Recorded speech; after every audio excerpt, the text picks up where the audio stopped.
বন্ধুসকল মই আছোঁ যি বৰদৈগুৰি জকাই চুকত আজি ইয়াত ৰাতি বিহু অনুষ্ঠিত হৈছে। তো বলক আপোনালোকৰ ভিডিঅ'টো দেখাওঁ।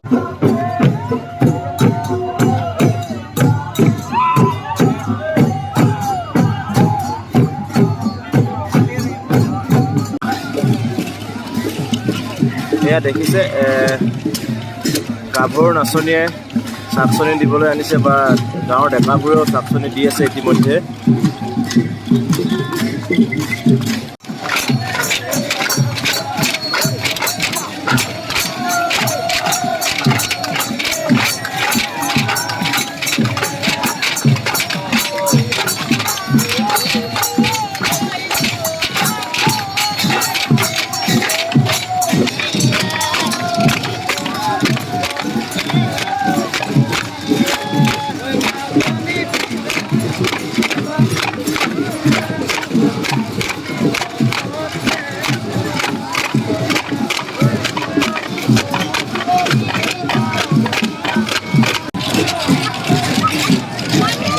ৰাতি বিহু হৈছে মৰাণ জনগোষ্ঠীৰ মৰাণ বিহু। সেই মৰাণ বিহুৰ এক অদ্বিতীয় পৰম্পৰাগত যি ৰাতি বিহু কেৱল অসমত বসবাস কৰা মৰাণ জনগোষ্ঠীৰ মানুহৰ মাজতে দেখিবলৈ পোৱা যায়। এই ৰাতি বিহুৰ বহুতো বৈশিষ্ট্য আছে, যি বৈশিষ্ট্যই আকৰ্ষণ কৰিব পাৰে সকলোকে। আজি জকাইচুক গাঁৱত ধৰ্মীয় ৰীতি নীতিৰে সম্পূৰ্ণ পৰম্পৰাগতভাৱে আমাৰ ককা আজো ককা দিনৰ পৰা পালন কৰি অহা ৰাতি বিহুখন আজি উদযাপন কৰা হৈছে। আপোনালোকে ইয়াত দেখিবলৈ পাইছে ডেকা জীয়ৰীসকলে কেনেধৰণে এই বিহু গাইছে। ডেকাসকলে আমি সীমা নিৰ্ধাৰণ কৰি দিয়া বাহিৰৰ পৰা চাকচনি মাৰি হাতত লৈ জীয়ৰীসকলক নচুৱাইছে। সম্পূৰ্ণ এটা কটকটীয়া নিৰাপত্তাৰ বান্ধোনৰ মাজেৰে আমাৰ এই ৰাতি বিহুখন উদযাপন কৰা হয়। পূৰ্বতে আমাৰ যিসকল ককা আজো ককা আছিল তেখেতসকলে আমি শুনিবলৈ পাওঁ যে 21 দিন 21 ৰাতি তেখেতসকলে বিহু গাইছিল। কিন্তু সাম্প্ৰতিক সময়ত যি পৰিৱেশ আহিছে এই পৰিৱেশৰ লগত সংগতি ৰাখি আমি পৰিস্থিতিৰ লগত আমি খাপ খুৱাই এই বিহুক কমাই আনিছোঁ। বৰ্তমান আমি কিছু গাঁৱত বিশেষকৈ বৰদৈ অঞ্চলৰ প্ৰায়কেইখন গাঁৱত এই ৰাতি বিহু উদযাপন কৰা হয়। ঠিক তেনেকৈ মাকুম অঞ্চলৰ বিতনি গাঁৱত কদনী গাঁৱত এনেধৰণে ৰাতি বিহু উদযাপন কৰা হয়। গতিকে ইয়াত যি ৰাতি বিহু দেখিব পাইছে সম্পূৰ্ণ পৰম্পৰাগত ধৰ্মীয় ৰীতি নীতিৰে পৰিপূৰ্ণ আৰু ঐতিহাসিকভাৱে যুগ যুগান্তৰ দিনৰ পৰা ধৰি অহা ৰাতি বিহু।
ইমানেই বেছি ভাল লাগে দূৰ দূৰণি ল'ৰাবিলাক বিহু চাবৰ কাৰণে সেই ৰাতি বিহু বুলি ক'লে মুঠতে আমাৰ মৰাণ জনগোষ্ঠীৰ ডেকা গাভৰু চব মানে বলিয়া আৰু বহুত চাগে লগৰ বহুত কোনোবা কোনোবি আহিছে লগৰ আহিছে বহুত আহিছে চবেই মানে ৰাতি বিহুৰ কাৰণে এক্সাইটেড হৈ থাকে ন ৰাতি বিহু কেতিয়া হ'ব বুলি উঠাৰ লগে লগে ওচৰটো দিয়া লগে চব পাই যায় এতিয়া লগৰ ছোৱালী আহিছে বাকী মানে ল'ৰাবিলাক আহিছে আজি মানে লগৰ ল'ৰা কোনোবা দাদা কোনোবা ভাইটি সেইবোৰ নাই আৰু মুঠতে ল'ৰা মানে ধুনীয়া ছোৱালী মানে নাচনী আৰু ধুনীয়াই নচলে ছোৱালী নাচিবই